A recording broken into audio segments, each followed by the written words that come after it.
What's up guys, Less One of a Kind here, and today I'm gonna talk to you about what's going on, why I've been less active, and even though I did cover it in the last vlog, I'm gonna say it again if some people kind of missed that.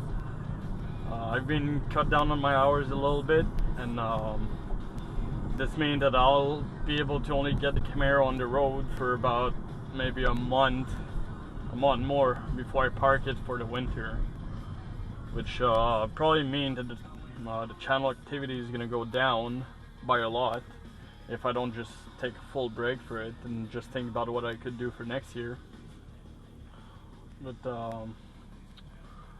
hopefully things will come back to how they were, and I'll be able to afford more than one tank of fuel during the week.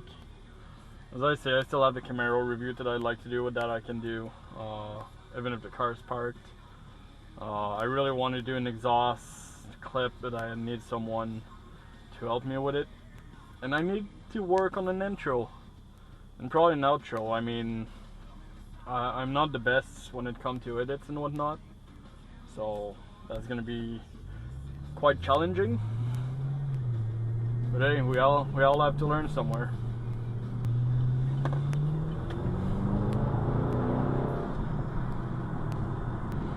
So yeah, I found out a lot more pieces that I could put on the Camaro for it to become a more powerful car while retaining daily reliability, and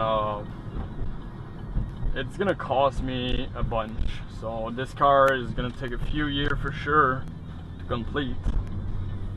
Otherwise, if I was to just throw money at it right now, I'd put myself in such deep shit that I couldn't even fucking get out of it.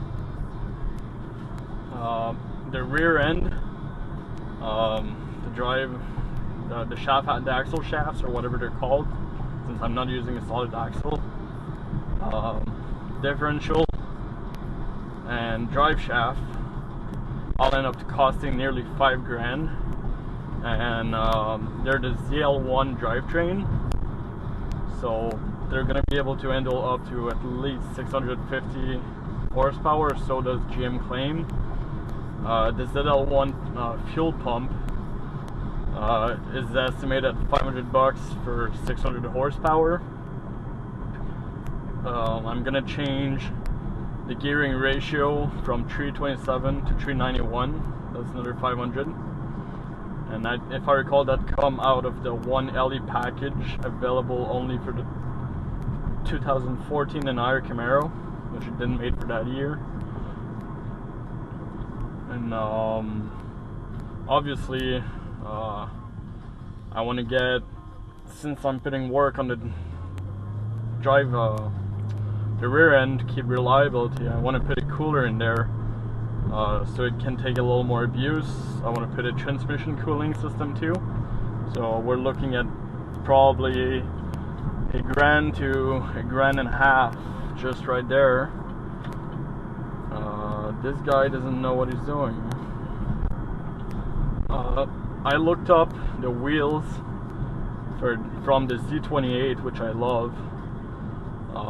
That's gonna cost nearly $2,500.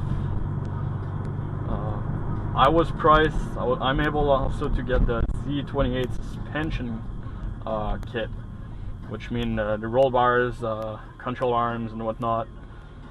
And that's gonna cost about another $4,500, and that's not even installed yet. So I'm way over. If I really want to make this car a really reliable daily driver while having some power and being able to take some abuse, it's gonna take easily about $15,000 just for it. And I don't even want to count the engine upgrades in it, because right now I'm just gonna go for the breather, intake, throttle body, intake manifold, headers, X-pipe, and a tune.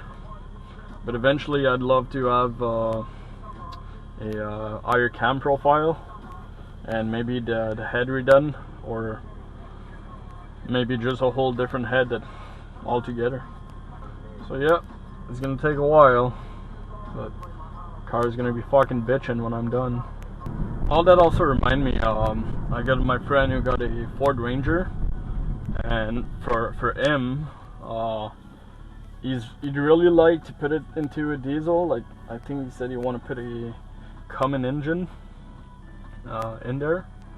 But what he wanted to do, basically, take the whole drivetrain of a Dodge Cummins and transfer his Ranger into it to make a small diesel truck sleeper, if you could say.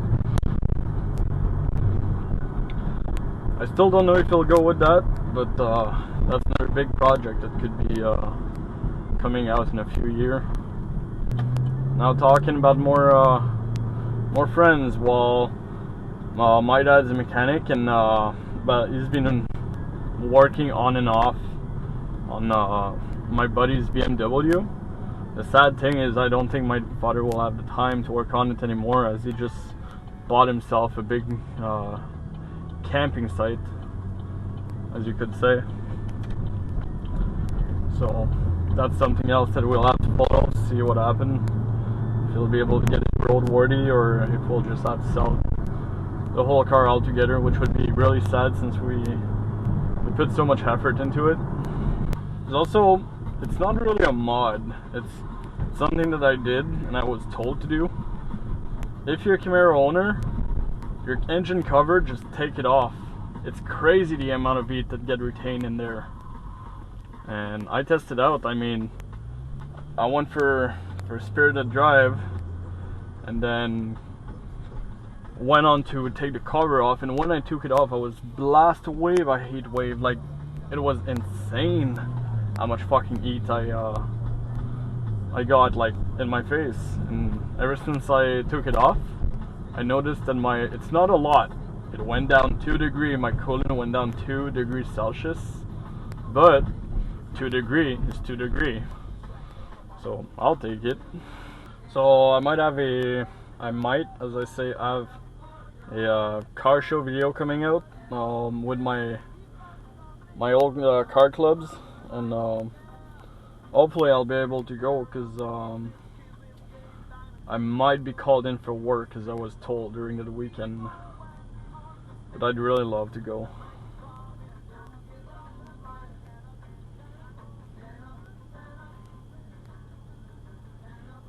Am I the only one who doesn't like when someone walk in between cars? I don't know, I'm always scared to either spit on my car, bang on it, or just fucking kick it or something. I guess you could say I'm paranoid. What the fuck?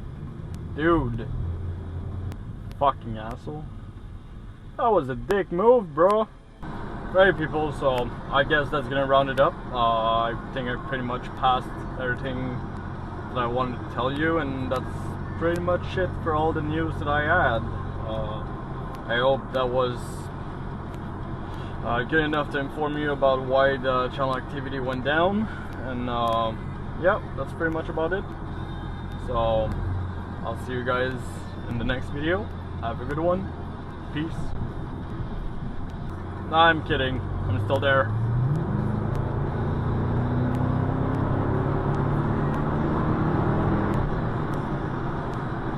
Alright, now I'm out.